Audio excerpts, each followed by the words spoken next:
how to care for your lash extensions, so your aftercare, and what to expect after your lash extensions have been applied. So after your lash extensions have been applied, sometimes the tech will recommend that you don't get them wet for 24 hours. But if they use a bonder, you can ask them, is it okay if I get my lashes wet right away? If they've used a bonder, you can go ahead and just resume as normal. So you can get your lashes wet right away if they've used a bonder. Check with your lash tech to make sure.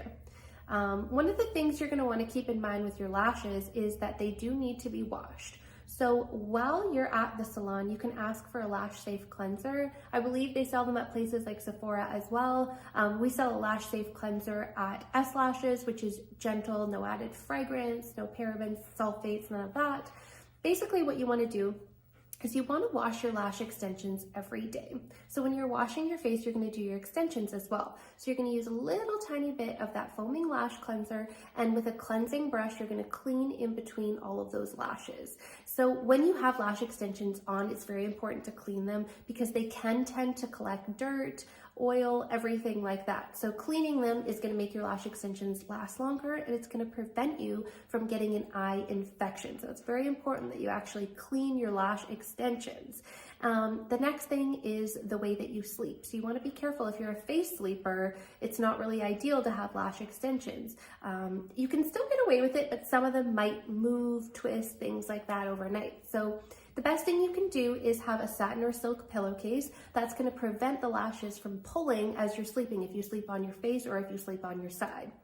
You want to avoid also excessive heat around your lash extension. So if you're someone who blow dries your hair on the hot setting, just try to avoid the lash area when you're blow drying. Like, let's say if you have a bang or something and you're blowing right here, like that's not ideal. Putting excessive heat on the lash extensions can actually straighten them over time.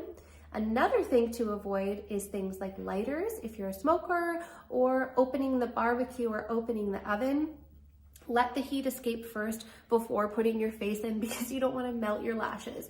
Lashes are actually made from a synthetic fiber, so they can melt if they get overheated, like excessively overheated. And the last thing you want to do is avoid oil-based products around your eyes. So no waterproof makeup, and no waterproof makeup remover, and no oil around the eye area, because over time that can break down the glue and cause your lash extensions to fall out a little bit faster. So guys, if you have any questions at all, I know there was a lot of information in this video, please let me know in the comments below. I can answer any of your questions about lash extensions. And if you guys liked this video, please let me know by hitting that like button and that subscribe button below.